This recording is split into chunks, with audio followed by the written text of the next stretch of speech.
Hi, in this video I want to share something deeply personal with you, and perhaps you can relate to this. And I want to show you that even if I'm a survivor and a registered therapist, I'm a counselor, I still go through the experiences that are very common for survivors of narcissistic mothers. And it's not like it's something that I'm finished with. It's something that is part of my life story and always will be. And sometimes it comes up and we are triggered and we have to maneuver really difficult feelings, even if it's like, I'm talking 50 years ago.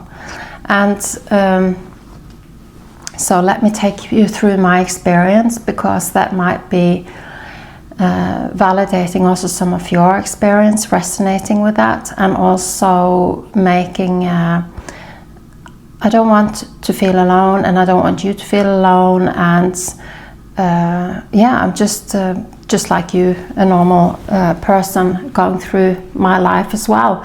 So there was re-traumatization going on for me, because I had to go to a funeral in the family, and the difficult part about going to that funeral was meeting again some of those people who I as a child felt very connected to, who I as a child had spent some time with as a child, when I was really desperate, very lonely, not being seen, completely neglected, and just feeling so lost in everything. So I met myself as the child I was, and with the relationships that were still exactly the same as I experienced as a child. But I also faced the fact that I had I had created a story to myself around those relationships being more positive than what they were, because I didn't experience anything particularly nice with going to this funeral. What I experienced was just rejection and not being seen and not being considered, and nobody even being polite or asking me about anything. And I'm a very polite person. I'm a kind, considerate, warm-hearted person myself. But what really got me was the fact that I met the despair of my inner child that was so very alone, so very desperate, that I even made up something that didn't really exist. I made out to myself that someone really cared about me, that there was this person that I'm related to, and that they really cared about me, and that we had really good time, and that we played together and so on. But from the interaction in the funeral, when I heard the speech that was spoken in that funeral by this person that I felt so connected to, what happened then was that, sitting in the church, I almost had like breathing problems and a panic attack. And so there was something around the truth coming out, that because I was confronted with the fact that they didn't really at all value what I did. So that was the truth, and that was real threatening and painful to my inner child to hear, because they didn't have hardly anything.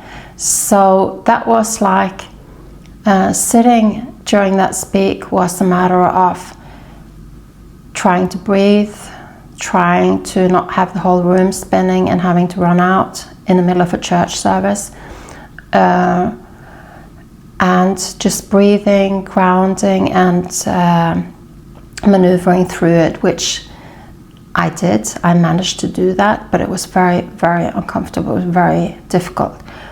So you have my sympathy if you struggle with panic attacks. I don't usually do that, but I do when old, triggering, traumatic material, like in this kind of circumstance, came up. So So what I saw was how alone I actually was.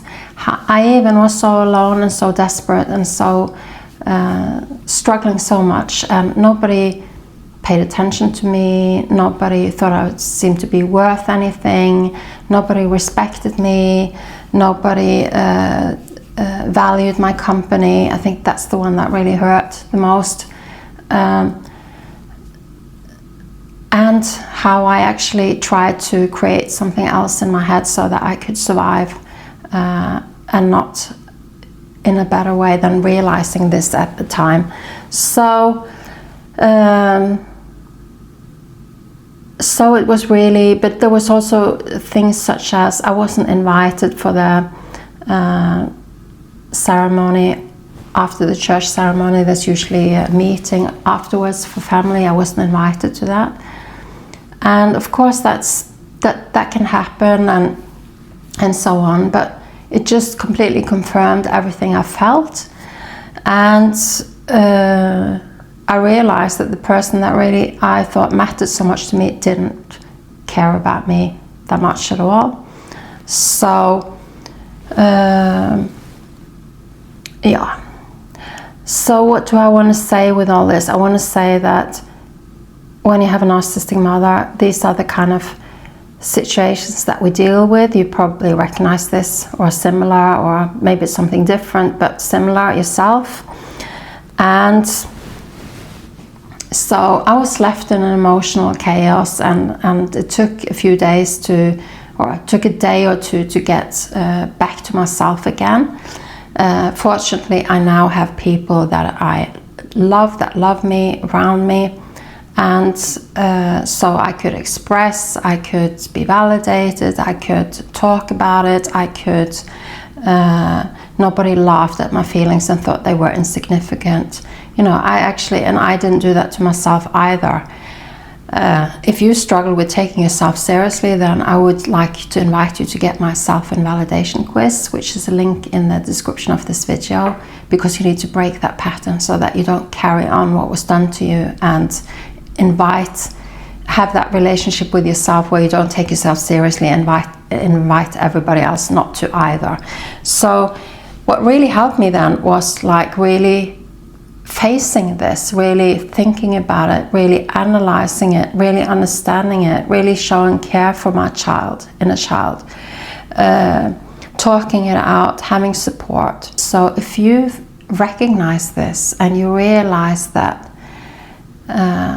you push feelings away, perhaps, then you maybe overthink, overanalyze, you don't know how to place these things, you're struggling, you feel like you're not being treated well in relationships, but you're not really sure how to deal with it and so on. These are the kind of things that I can help you with in my 12-week healing journey program, which is about to start soon.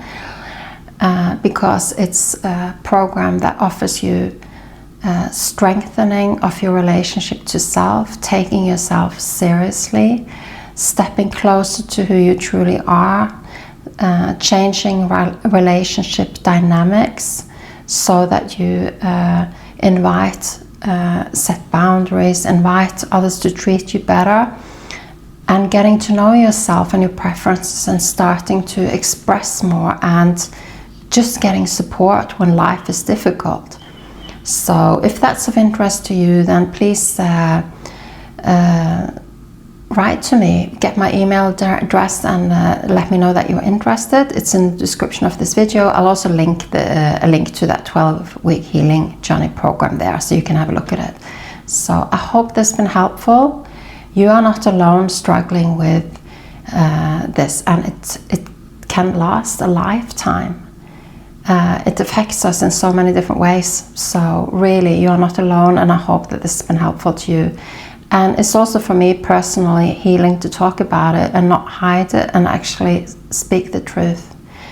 As a therapist, I do tell people the truth. So yeah, get in touch with me if you'd like more support on your journey as well.